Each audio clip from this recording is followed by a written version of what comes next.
પેલી પથારી પર રડી ગઈ. ધ્રુસકે ને ધ્રુસકે રડે છે અને પથારીની ચાદર અને ગોદડું ને ઉસીકું બધું પધરી ગયું.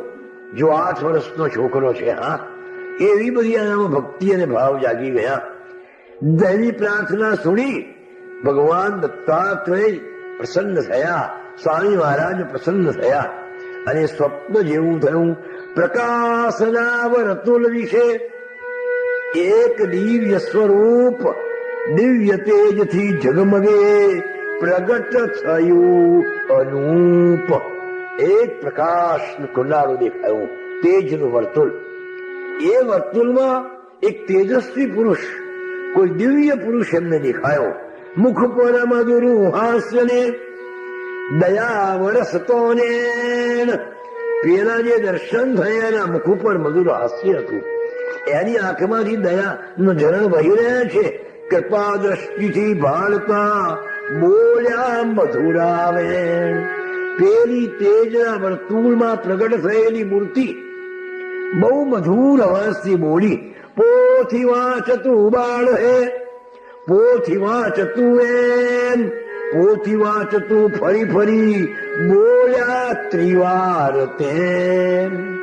પેલા પ્રકાશના વર્તુળમાં પ્રગટ થયેલી દિવ્ય મૂર્તિ જ્યાં નયનોમાંથી પ્રેમની ધારા વહી રહી છે, એને નાનકડા બાબુને કહું, પોથી વાંચ, પોથી વાંચ, પોથી વાંચ એમ કહીને ખૂબ પ્રેમથી એ પાંડુરંગના બાબુના શરીર પર પોતાનો હાથ ફેરવ્યો. હાથ ફેરતા એ દિવ્ય વિભૂતિનો સ્પર્શ થતા આ પાંડુરંગે અકથ્ય આનંદ અનુભવ્યો. અગાધ શાંતિ પામીને ઊંઘી ગયો તે વાર. પ્રાતઃ કાળે જાગતા થયું આશ્ચર્ય અપાર. એવી શાંતિ થઈ ગઈ. સંતનો સ્પર્શ. હા, સંતનો સ્પર્શ આપણા ત્રિતાપને ટાળી દે. હા, જો આને શાંતિ થઈ ગઈ. પરણેલી પથારીને હૈયું હળવું અપાર. જોઈ યત્ને કરી રહ્યો યાદ સ્વપ્ન તેવાર. કે મને કેવું સ્વપ્ન આવ્યું કે કોઈ તેજના વર્તુળમાં દિવ્ય વિભૂતિ દેખાય. એને મને કહું કે તું પોથી વાંચ. પણ એ કોણ હશે? દિવ્ય વિભૂતિ કોણ હતી? અરે અહંત સ્વામી અક્કલકોટ કે શિરડી વાલા સંત. આ બેમાંથી કોણ હશે?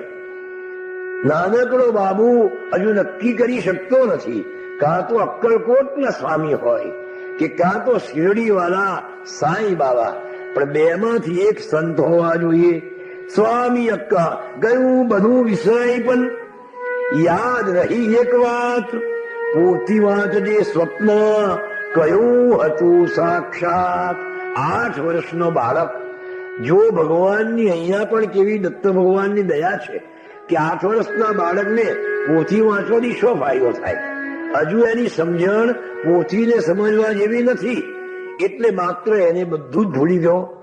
આટલું જ યાદ રખાયું, પોથી વાંચ, પોથી વાંચ, પોથી વાંચ. ત્યાંથી આવ્યા ગોદરે અને રૂકમા અંબાની સાથ. ભણવામાં ચિત્ત ચોટ્યું અને ભૂલી ગયા સૌ વાત. પેલી બધી વાત ભૂલી ગયા, પણ પોથી વાંચ એટલી યાદ રહી. પોતાના પિતા વિઠ્ઠલજી પાસેથી નાનકડા બાબુને રામ રામનો મંત્ર મળ્યો હતો. જો વિદ્યાર્થીઓએ, નાના બાળકોએ બહુ અવધૂતજીના જીવનમાંથી શીખવા જેવું છે. એ શું કરતા? એક ફૂલસ્કેપ કાગળ લે અને એ કાગળ ઉપર રામ રામ રામ રામ લાલ અક્ષરથી લખે અને દર શનિવારે એમના મકાનની નજીક હનુમાનજીનું મંદિર છે, એ હનુમાનજીના મંદિરે મૂકી આવે. બસ આટલું જ કરે. જો આ અક્ષર પૂજા છે ભગવાનની, અક્ષરની આરાધના છે. મનને કેન્દ્રિત કરવા માટે, જેને કોન્સન્ટ્રેશન ઓફ માઇન્ડ કરવું હોય તો આવા જપ લખવાના. એ પણ બહુ આપણા મનને, અંતઃકરણને શુદ્ધ કરે છે અને મનને એકાગ્ર બનાવે છે. એટલે વિદ્યાર્થીઓનું મન એકાગ્ર જોઈએ. સાહેબ જે શીખવાડતા હોય એ યાદ રહી જાય. એ એકાગ્ર મન ક્યારે થાય? આવા જપ લેખનથી થાય. હા, જો દરરોજ એક કાગળમાં એવું રીતે એક ફૂલ સ્કેપ ભરી અને પછી ત્યાં મૂકી આવે, તે રીતે મન ધીમે ધીમે કેન્દ્રિત થાય. મન કેન્દ્રિત થાય એટલે ગમે એવું અઘરું હોય તો પણ આવડી જાય. સ્વામી વિવેકાનંદ અમેરિકામાં હતા, તો રોલા નામનો એક પ્રોફેસર એમની ઘેરે ગયા. એટલે સાહેબને આનંદ થયો, બેસો સ્વામી, હું જયારે ચા નાસ્તાનું કહેતા હું. પેલો અંદર એની પત્નીને ચા બનાવવા કહેવા ગયો. એ દરમિયાન એના ટેબલ પર પુસ્તક પડેલું મોટું 3-4 હજાર પાનાનું, એન્સાઇક્લોપીડિયા, મોટો ગ્રંથ વિશ્વ સંગ્રહનો. સ્વામીજી એમ લીધો લઈને આમ પાછા મળ્યો. પેલો આવીને ઉભો રહ્યો. પેલો પણ વિનયી છે. સ્વામી આખો ગ્રંથ એમ જોઈ ગયા અને પછી આમ કરીને મૂકી, આંખ આમ કરી મૂકી. ઓ માફ કરજો, હા તમારે ઉભા રહેવું પડ્યું? હું વાંચતો હતો. કે સ્વામી વાંચતા હતા કે પાનું ફેરવતા હતા? પેલો પૂછો. એમ કરીને ચોપડી એમના હાથમાં આવું મોટું પુસ્તક આપ્યું. પેલા અંદરથી પ્રશ્નો પૂછવા મળ્યા. કડકડાટ તો શું, પણ તે શબ્દો આખી લીટીઓ ને લીટીઓ મોઢે બોલી જાય. પેલા કહ્યું, સ્વામીજી ઘણી વાર વાંચ્યું લાગે છે. ના, આજે જ જોયું છે. તો આટલી બધી યાદ શક્તિ ક્યાંથી આવી? જપ લેખનમાં એવી શક્તિ છે. મનને એકત્રિત, જો મન કેન્દ્રિત થઈ જાય તો બધું જ યાદ રહી જાય. એટલે આ જપલેખન ઈશ્વરની, આ જે આપણા તો કેટલાક પરિવારના ભાઈ બહેનો આખી લીલામૃત લખે છે, એ ખરેખર બહુ સુંદર તપ છે. મનને એકાગ્ર કરવા માટે જપ લેખન એક અગત્યનું સાધન છે. અને એમાં જો નાના બાળકો કરે, લખતા વાંચતા આવડતો હોય 12, 13, 10 વર્ષના, તો એનું મન કેન્દ્રિત થઈ જાય. અને એથી કરીને ભણવાનું તો આવડે જ આવડે, પણ ધીમે ધીમે આગળ જતા સામાન્ય વસ્તુ અને અસામાન્યને પણ સામાન્ય બનાવી દે. સ્વામી એક ગામમાં ગયા વિવેકાનંદમાં, તો ત્યાં ગામની કિનારે, ગામની ભાગોળે તલાવમાં બધા અમેરિકાના છોકરાઓ શૂટિંગ શીખે. એટલે બંદૂકની ગોળી મારવાનું, એઇમિંગ એટલે તાક કરવાનું. એટલે બધા રબરના બધા પક્ષીઓ મૂકેલા 5-50-100 તલાવમાં. અને છોકરાઓ કિનારે બેઠા બેઠા એક પછી એક તાકે. કોઈને ગોળી વાગે, કોઈની ના વાગે. આમ સ્વામીજી ફરવા ગયેલા ત્યાં તળાવ કિનારે. એમને જોયું, લાવ દોસ્ત તારી બંદૂક જોઈએ. એક છોકરા પાસેથી બંદૂક લીધી અને આમ કરીને ફાટ બધા જ પક્ષીઓને ગોળીથી મીધી નાખ્યા. રબરના પક્ષીઓ હતા. હા, આ છોકરાઓ કોઈ, સ્વામીજી તમને તાકવાની અથવા એમિંગની, શૂટિંગની બહુ પ્રેક્ટિસ છે નહીં? કે ના, જિંદગીમાં બંદૂક જ હાથમાં આજે ચાલી છે. તો આટલું બધું આવડ્યું ક્યાંથી? મન કેન્દ્રિત છે. જેનું મન આવી રીતે વશ થઈ ગયું હોય, તો આ જે જપ લેખન છે ને, એ વશ કરવાનું સાધન છે. અવધૂતજી એક જ વખત વાંચી જાય, એમાં શું છે બધું જ એમને ખ્યાલ આવી જાય. કારણ કે મનને એમને આ રીતે કેન્દ્રિત કરેલું હતું. આ વિદ્યાર્થીઓએ અમલમાં મૂકવા જેવી વસ્તુ છે. ફૂલ સ્કેપ કાગળ ઉપર લખી રામના જાપ, દર શનિવારે અર્પતા હનુમાનને આપ. અલગજી કહે છે કે આમ જપ લેખન થકી કરી શુદ્ધ નિજ મન, જ્યોતિ શ્રદ્ધા ભક્તિની રાખે અખંડ પાવન. જપ લેખનથી શ્રદ્ધાની જ્યોત અખંડ રહે છે અને મન કેન્દ્રિત થઈ જાય છે. પછી સનાતન ધર્મની બધી ચોપડીઓ વાંચે છે. ધીમે ધીમે એમનામાં ધર્મનું જ્ઞાન આવી ગયું. જો માં કેવી રીતે બાળકને ઉપદેશ આપે છે. બાળ આપણે હવે તો ધર્મના પુસ્તકો કોઈ વાંચવાના નથી, પણ માં ધારે તો દીકરાને મહાન બનાવી દે. જો રૂકમાંબા શું કરે છે, તો બાબુ મને રામાયણ વાંચી સંભળાવો ને, કારણ કે હું તો અભણ છું. એટલે બોલો બાબુ રામાયણ માને તો રીઝવવી જોઈએ ને, માનું કહ્યું તો માનવું પડે. એટલે દરરોજ રાત્રે 2-3 કલાક રામાયણ વાંચે. માએ તો સાંભળેલું છે, પણ એ રીતે બાળકમાં રામના સંસ્કાર પડે. જો માતાઓએ બહુ વિચારવા જેવું છે. બાળકને કહીએ કે તું ભાઈ 10-12 વર્ષના બાળકની પાસે અત્યારથી એને એ તરફ વાળી દઈએ કે મને રામાયણ વાંચી સંભળાવો. એને ભલે ના વાંચવું હોય, પણ માને રીઝવવા તો વાંચે. અને એ રીતે વાંચે એટલે રામના તરફ એને ભક્તિ ઉપજે, હનુમાનના જેવી શક્તિ લાવવાનો પ્રયત્ન કરે, રાક્ષસો પ્રત્યે અથવા કે દુર્વૃત્તિઓ પ્રત્યે એને ગ્લાનિ થાય, આવા સદગુણો એનામાં આવે. પછી રામાયણ છે, ભાઈ મને ભાગવતમાંથી સંભળાવને, ભાઈ મને ગીતામાંથી સંભળાવને, હું અભણ છું. એટલે પેલો માને મારી સંભળાવે. આ રીતે મા રૂકમાંબા નાનકડા બાબુને ધર્મ ગ્રંથો વંચાવીને કેવો તૈયાર કરી રહ્યા છે. હા, માના હાથમાં કેટલી શક્તિ છે. મા ધારે તો મહાન બનાવી દે દીકરાને. મા એવી છે. એટલે આ ધર્મતાનું ગૌરવ પણ કરવા લાગ્યા. તેજસ્વી વ્યક્તિત્વને પ્રભાવશાળીવાન મૂક થાય ત્યાં ભલભલા એવા જ્વાજલ્યમાન. નાનકડા પાંડુરંગ એવા જ્વાજલ્યમાન હતા, એવા તેજસ્વી હતા કે ભલભલા એની આગળ મૂંગા થઈ જાય. શિક્ષકોના માનીતા અને દોસ્તોના દિલદાર, અશક્તની મદદે સદા ખડા પગે તૈયાર. આવા એ પાંડુરંગ હતા. હવે અવધૂતજીનો આ છાત્રકાળ એટલે વિદ્યાર્થીનો સમય છે. તેલંગ હાઈસ્કૂલમાં પોતે અભ્યાસ કરી રહ્યા હતા ગોધરાની. એમનો એક વર્ગ મિત્ર હતો હરિપ્રસાદ દેસાઈ કરીને.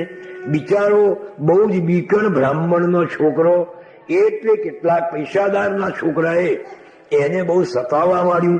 ચાલ તારું મને આ આપી દે, તારી પેન આપી દે, તારું નોટ મને આપી દે. આવી રીતે પેલો બિચારો આપે નહીં તો અમારે. પેલો વાજ આવી ગયો એનાથી. એક દિવસે પેલા કહું કે લડવું હોય તો મેસરી નદીના કિનારા પર આવી જા, રેતીમાં યુદ્ધ કરીશું આપણે, અને નહીં આવ્યો તો કાલે નિશાળમાં તને એવા મારીશું કે હાડકો ભાગી નાખીશું. હવે શું થાય? પેલો બ્રાહ્મણનો ગભરું છોકરો હરિપ્રસાદ ગભરાયો કે હવે હું શું જઈશ, અને મેસરી નદીની રેતીમાં અને કેવી રીતે જઈશ. એટલે એને વડામે યાદ આવ્યો. વડામે એટલે પાંડુરંગ, વડામે અથવા આપણો બાબુ. એને વડામે યાદ આવ્યો એટલે ગયું વડામે પાસે, અને વડામેને કહ્યું કે દોસ્ત, પેલો મને આવી રીતે સતાવે છે, અને આવતીકાલે સોજે મારે એની સામે લડવા જવાનું છે મેસી નદીના રેતીમાં. જો નહીં જવું તો મને મારશે પાછો. એટલે આ તો જ્યાં જ્યાં અન્યાય હોય એનો સામનો કરવાની એમનામાં નાનપણથી જ એવી શક્તિ હતી. અન્યાય સહન ન કરે, ખોટું થાય ત્યાં તરત ટકોર કરે, ત્યાં બરાબર નથી. કોઈની સાહેબોની પણ એ શરમ રાખે નહીં કે તને સતાવે છે કે હા, કે નિર્બળને સતાવે એ તો મારો દુશ્મન કહેવાય. ચાલ આપણે જે મારા ઘરમાં તો કઈ હથિયાર નથી, એ લોકો તો ચપ્પાન બધું લઈને આવવાના છે, લાકડીઓ. તારા ઘરમાં કઈ પડ્યું છે હથિયાર?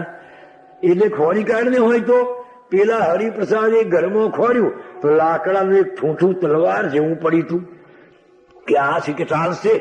જો લાકડાની તલવાર કે આ તો ચાલશે.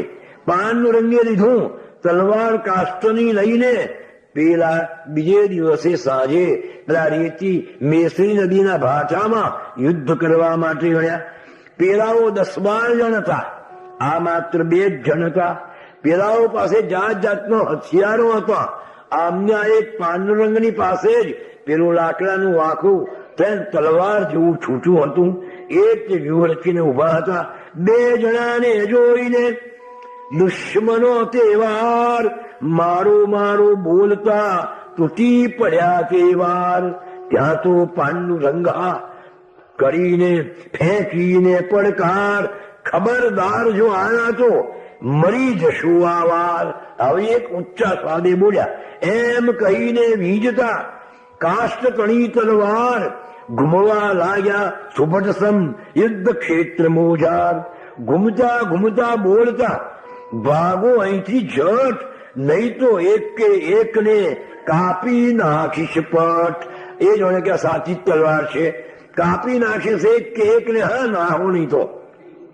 જ્યાં પાંડુરંગની રાડ સુની અને પીરા તો બધા ઉભી પૂછડીએ નાસી ગયા. પહેલો નાસી ગયો પેલો ધનિકનો છોકરો કે મારો બાપ કાપી નાખશે, આ તો તલવાર લઈને આવ્યા છે. ખરેખર તો લાકડાનું ઠૂઠું હતું. એટલે પેલા નાઠા બધા, એટલે બધાને નસાડી મૂક્યા. હરિપ્રસાદને આનંદ થયો. પેલા બીજા ભાઈબંધો હતા અને લાગ્યું કે સાલો આ તો બાયરો છે, આપણને મૂકીને પેલો એ જ નાસી ગયો, હવે એની ભાઈબંધી નહીં, પાંડુરંગની વડામેની જ ભાઈબંધી કરવાની. એટલે પેલા જે સામેવાળા પેલાનું ઉપરાળું લઈને આવેલા એ પાંડુરંગની પાસે આવ્યા કે દોસ્ત તું અમારો સાચો મિત્ર. પાંડુરંગ કે છે મારો કોઈ મિત્ર નથી અને કોઈ મારો શત્રુ નથી, પણ જે નિર્બળને સતાવશે એ મારો શત્રુ છે અને એને હું મારો હાથ બતાવીશ, એ હું નહીં સાચી શકું. આમ જૂઠ ન્યાયનો સદા કરે પ્રતિકાર, શરમ રાખે નહીં સદા સત્ય વદનાર. માજીના કેવા સંસ્કાર હતા કે જૂઠ કે અન્યાય સહન જ ન કરે, ગમે તેવું હોય. એટલે નિરંજને પૂછ્યું કે ભગવાન આ તો આશ્ચર્ય કહેવાય, પેલા 10-12 જણા એમની પાસે જાત જાતનો હથિયાર, આ 2 જ જણા અને તે પાછો પેલો તો નકામો એકલો પાંડુરંગ અને એમની પાસે તે વળી પાછી કાષ્ઠની તલવાર. તો એની પાસે એવી કઈ શક્તિ હતી કે જે શક્તિના પ્રતાપે આ 10-12 માણસોને છોકરાઓને હટાવી દીધા. એટલે સાંભળ, અરખજી કહે છે એ શક્તિ તે એ જ છે પ્રબળ આત્મવિશ્વાસ. ખૂબ આત્મવિશ્વાસ રાખીએ, હું પાસ થવાનો જ છું, મને આમ મળવાનું જ છે, એવો એક પ્રબળ આત્મવિશ્વાસ. શ્રદ્ધા સદગુરુ પરહા કદી ન થાય નિરાશ. જેને પોતાના સદગુરુ પર શ્રદ્ધા છે, જબરજસ્ત આત્મવિશ્વાસ છે, એ નિષ્ઠા સદગુરુ ચરણની ઈશ નિષ્ઠા પણ તેમ છે જનની એ જાણતું આત્મનિષ્ઠાની એમ. પેલાએ પૂછ્યું કે આત્મનિષ્ઠા ક્યારે આવે? તો સદગુરુ ચરણ પર અથવા પોતાના જે ઈષ્ટદેવ છે એ ઈષ્ટદેવની પર જો શ્રદ્ધા રાખીએ તો ધીમે ધીમે આપણામાં આત્મનિષ્ઠા આવે. જેને સદગુરુ પર છે અટલ વિશ્વાસ, તેને હૈયે હામ છે કદી ન થાય નિરાશ. માટે 2 શિષ્ય ગુરુ મહારાજની ઉપર જબરજસ્ત શ્રદ્ધા રાખ કે મારે શા માટે ગભરાવવું પડે, મારે માથે સમર્થ ગુરુ છે, સમર્થનો શરણો લીધો, હવે શાને ધાક ચિંતા દૈન્ય ઉપાધિઓ નાસે સુણતો હાક. જેને માથે સમર્થ સદગુરુ છે એને ચિંતા દૈન્ય ઉપાધિ કોઈ રહે નહીં, નાસી જાય. મનમાં નિશ્ચય કરીએ કે મારે માથે ગરજતો સમર્થ દેવ દયાળ, નાકો જગમાં કહી શકે મારો વાંકો વાળ. કોઈ મારો વાંકો વાળ કરી શકે એવો નથી. હે આખું જગત છોડે મારી સાથે આવતું, વિરુદ્ધ થઈને દુનિયા આખી મારી સામે થાય, કદાચિત મારી સામે થાય, તોય મારું ગુરુ કૃપાથી વાળ વાંકો થાય.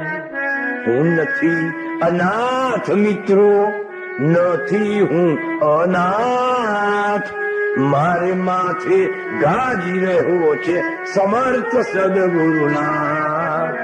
કોઈ મને અનાથ ના કહેશો ભાઈ. હા જો એને કોણ હતું? એક રાણેલી વિધવાનો દીકરો. સામાજિક દ્રષ્ટિએ જોઈએ તો અવધૂતજીની સ્થિતિ કેવી હતી કે એક વિધવા બિચારી બ્રાહ્મણી, એ કે જેને કશું નથી ઉપર આબ ને નીચે ધરતી, એનો એ દીકરો હતો, પણ છતાં તેઓ સમર્થ હતો કારણ કે એને માથે સમર્થ ગાજતો નતો. હું નથી માટે હું અનાથ નથી, નથી બિચારો બાપડો હું. કોઈ દિવસ બિચારે નહીં થવાનું, બાપડા નહીં થવાનું. આપણે શેના બિચારા છે, આપણે શેના બાપડા છે? આપણે માથે તો જબરજસ્ત ગુરુ મહારાજ છે. નથી બિચારો બાપડો હું, મારે માથે બાપ મોટો, મારે માથે બાપ. પરમ પિતાએ નિજ બાળકના તાળે છે સંતાન. હું નથી અનાથ મિત્રો, નથી હું અનાથ, મારે માથે ગાજી રહ્યો છે સમર્થ સદગુરુના. છોડે જગત મારી સામે આવે પણ મારે માથે સમર્થ ગુરુ મહારાજ છે. આવી જબરજસ્ત શ્રદ્ધા રાખીએ. કોઈ દિવસ અવધૂતજીને બિચારો બાપડો ગમતો નતો. આપણે બિચારા શેના, આપણે બાપડા શેના? શું નથી આપણી પાસે? 4 ફગીઓ ના હોય, બેંક બેલેન્સ ના હોય, મોટર ના હોય એટલે બિચારા થઈ ગયા. અરે બિચારો તો તે છે કે જેને ભગવાનનું શરણ કર્યું નથી, જેને સદગુરુનું શરણ મેળવ્યું નથી, એ બિચારો કહેવાય. આપણે શેના બિચારા? આપણે તો સમર્થના દીકરા છીએ. એવો ફાંકો રાખીએ, એવું આત્મગૌરવ રાખીએ. અવધૂતજી હતું, મારો ગુરુ મહારાજ મારે માથે છે, પછી કોણ મારો વાંકો વાર કરનાર છે? એવી શ્રદ્ધા સો રાખી ખુમારી, એમ રાખી મસ્તક ઊંચને ઊંચું ને જીવવું જગમાં તેમ. અવધૂતજીના જીવનમાંથી યાદ શીખો. ઊંચું માથું રાખીને જીવો. એવું એક પણ કાર્ય ન કરીએ કે જેથી આપણે નીચું જોવું પડે. સમર્થના સંતાન છીએ આપણે. એવો એક પણ શબ્દ ન બોલીએ, એવું એક પણ પગલું ન ભરીએ કે જેથી આપણા ગુરુ મહારાજને આપણે નીચું જોવું પડે. હું મેટ્રિકમાં હતો ત્યારે સરપોતદાર કરીને ગોધરાના એક ભાઈ, બાપજી જે રહેતો એ લોકોના વંશમાં જ હશે, બીજી સરપોતદાર, એ અમારું સંસ્કૃત લે ને અંગ્રેજી લે. એક વખત સંસ્કૃતમાં મારા બહુ ઓછા માર્ક્સ આવ્યા અને એ સરપોતદાર સાહેબે એવા મને ટોન્ટ માર્યો કે being a disciple of Rangamdut, you have got such a poor marks in Sanskrit. Shame to you. તું અવધૂતનો શિષ્ય કેવડાવે છે અને સંસ્કૃતમાં આવા માર્ક્સ લાવ્યો છે, સાલા તને શરમ આવી જોઈએ. મને એટલું દુઃખ થયું કે આ તમારે ગુરુ મહારાજ લાગે છે અને મેં ખૂબ મહેનત કરીને બહુ સારા માર્ક્સ લાવો, એ વાત જુદી છે, પણ એવું એક પણ પગલું ન ભરીએ કે આપણે નીચું જોવાનું થાય, ત્યારે આપણે સમર્થના દીકરા કહેવાઈએ. ભાઈ, હવે પાંડુરંગનો છાત્રકાળ ચાલી રહ્યો છે. એ કેવા સત્યાગ્રહી હતા. એક વખતે સ્કૂલમાં બેઠા હતા, બીજા એક છોકરાએ તોફાન કર્યું. છોકરાઓ તો બાળક છે, વિદ્યાર્થીઓ છે. એક છોકરાએ નોટનું પાકું પૂછવું ને, થર્લ એમ કરીને બોલાવે, થર્લ બોલાવે. એટલે સાહેબ બિચારો કોણ બોલાવે છે? પેલા ખબર ના પડે, પેલા હશે મારા બેટા. એટલે પેલા એ બોલાવ્યું બીજા છોકરાએ, અને આને લાગ્યું કે મારે વટ પાડી દેવો છે. એટલે જે સારામાં સારા તેજસ્વી છોકરા હોય એને શિક્ષા કરવી. એટલે એને પાંડુરંગને ઉભા કર્યા. એ બોધા વડામે, પણ સાહેબ મેં કોઈ ભૂલ નથી કરી, મેં કોઈ ગુનો નથી કર્યો, મેં કોઈ તોફાન નથી કર્યું. મેં કહ્યું ને કે ઉભો થઈ જાય એક વાર. શિક્ષકે ના સાંભળ્યું, ક્રોધ કર્યો, હુકમ કર્યો, મેં કહું ને ઉભો થઈ જા. એટલે શિક્ષકનું માન આજ્ઞા ગુરુની માનીને રાખી વિનય અપાર પાટલી પર ઉભા થયા. ક્ષણે લાગી વાર. ચાલ બેન્ચ પર ઉભા રહ્યા. પાંડુરંગ તો ઉભા છે. એ વખતે જો ભગવાનનું કેવું બને છે કે શાળાના હેડમાસ્ટર રાઉન્ડ મારવા નીકળ્યા જોવા માટે. એ આ ક્લાસ, આ વર્ગ આગળ લઈને જવા લાગ્યા. પહેલી પાટલી પર બેસનારો વિદ્યાર્થી પાંડુરંગ, એને પહેલી પાટલી પર ઉભેલો જોયો એટલે આ તો તેજસ્વી છોકરો, બધાનો માનીતો. એ આચાર્યને ખબર હતી કે આને એટલે ક્લાસમાં આવ્યા. અરે વડા, મેં શું તમે કર્યું આજ તોફાન? તમે તોફાન કર્યું? આવો ડાયો અને ભણવાનો હોશિયાર છોકરો થઈને તે આજે તોફાન કર્યું? કહે વડા, મેં વિનયથી બોલે, તમે શું તોફાન કર્યું કે તમારે આ પાટલી પર ઉભા રહેવું પડ્યું છે? એટલે વડાવર સાહેબ, મને ખબર નથી કે મેં શું તોફાન કર્યું. સાહેબને જ પૂછી જુઓ ને કે મેં શું તોફાન કર્યું છે. પૂછ્યું સાહેબે કે બોલો શું તોફાન છે? સાહેબ શું જવાબ આપે? જાણતા લગાને વગર પોતે પોતાની છાપ પાડવા માટે, વિદ્યાર્થીઓ પર કડપ જમાવવા માટે આને ઉભો કર્યો હતો. એટલે સાહેબ શું જવાબ આપે? પ્રિન્સિપાલે ઠપકો આપ્યો કે પ્રથમ પંક્તિના છાત્રનું, જો વિદ્યાર્થીઓ પ્રત્યે કેવું વલણ હોવું જોઈએ શિક્ષકનું કે જે પ્રથમ પંક્તિના જે વિદ્યાર્થીઓ છે રાખવું જોઈએ માન. હવે ફરીથી કોઈ બી કરશો ના અપમાન. કોઈ પણ વિદ્યાર્થીનું અપમાન ના કરશો. એટલા થાય ગધેડા ઉભો થા. તો તમે ગધેડાના સાહેબ હશે ને ભાઈ, બીજું શું થયું તારે? અમારે એક સાહેબ કહેતા, we don't want to produce donkeys, by telling them donkey. એમને ગધેડા કહીને આપણે ગધેડા ઉપર નથી કરવા ભાઈ. હા, માટે આવો શબ્દ વિદ્યાર્થીને કહેવાય નહીં. એટલે સાહેબને ઠપકો મળ્યો અને આ સત્યાગ્રહીનો વિજય થયો. તે દિવસથી તેલંગ હાઈસ્કૂલમાં વડામેનું નામ ગવાવા લાગ્યું, પ્રખ્યાત થઈ ગયું. પાંડુરંગ અભ્યાસમાં રત રહેતા, દાપણના ભંડાર પણ તીખડી હતા. પાછા એવા મસ્કરા પણ હતા. મિત્રોને ગુરુજન તણી કરે તીખડ કોઈ વાર. મિત્રોની મસ્કરી કરી લે, પોતાના ગુરુની પણ તીખડ કોઈ વાર કરી લે. એક ગુરુ હતા એમના, એમની પાસે બહુ કામ કરાવે.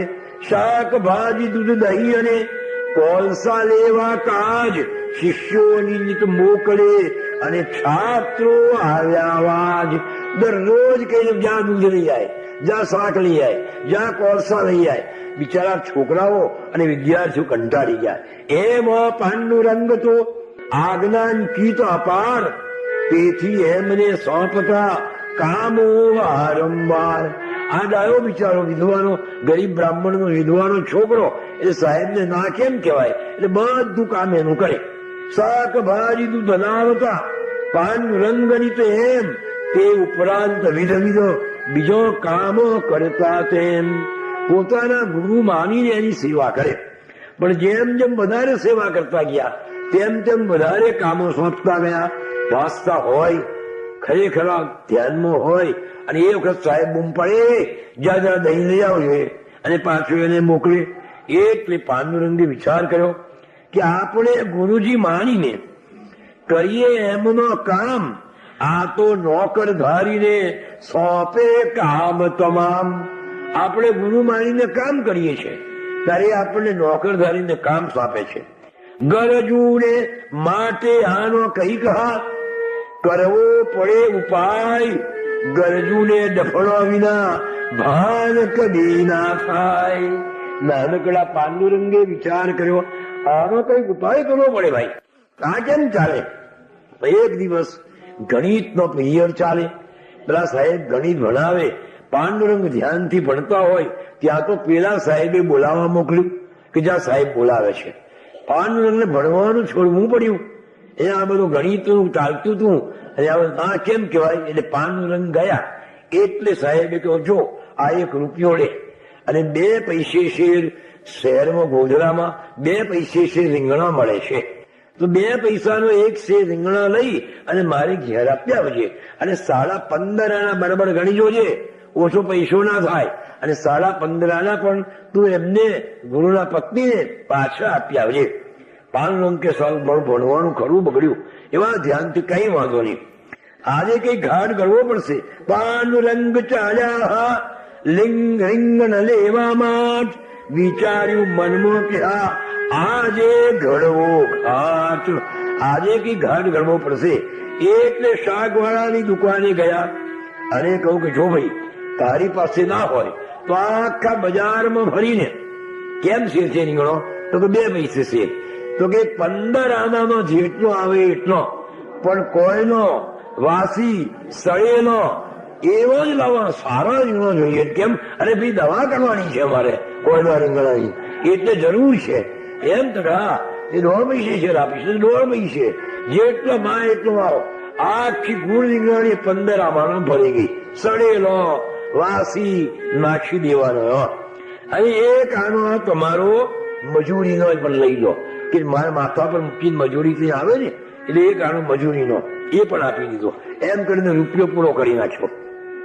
સડેલા વંતાકનો ભરી કોથળો એમ મજૂર માથે મુકાવીને લાવ્યા ગુરુ ઘર તેમ. સાહેબ તો કઈ નિશાળમાં છે, એમના પત્ની એકલો ઘેર હતા. પેલો કોથળો લઈને આવ્યા.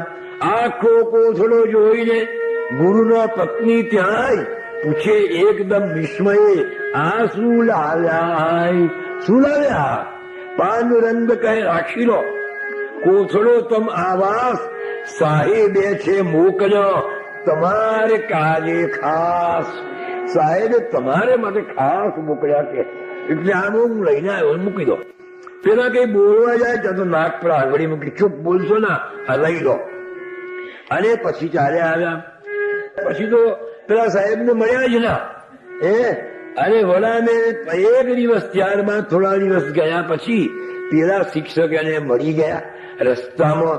ખરી કરી તે તો અલ્યા ભલો કર્યો તે ઘાટ, લાવી રીંગણો કોયલો, ભલો ભણાવ્યો પાઠ.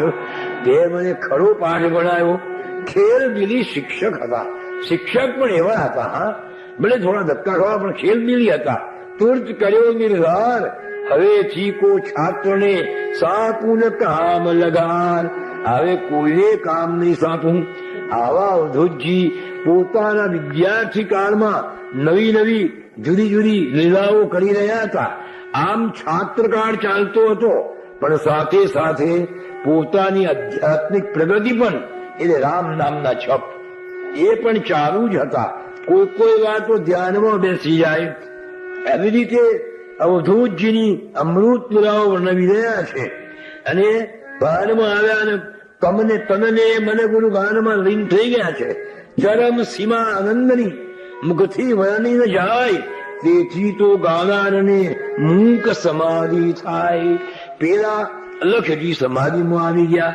એટલે નિરંજને જગાડ્યા કે મહારાજ આગળ ચલાવો ને, કે હું તો એ ભગવાનની લીલા વર્ણનતા એકદમ સમાધિ અવસ્થામાં આવી ગયો હતો.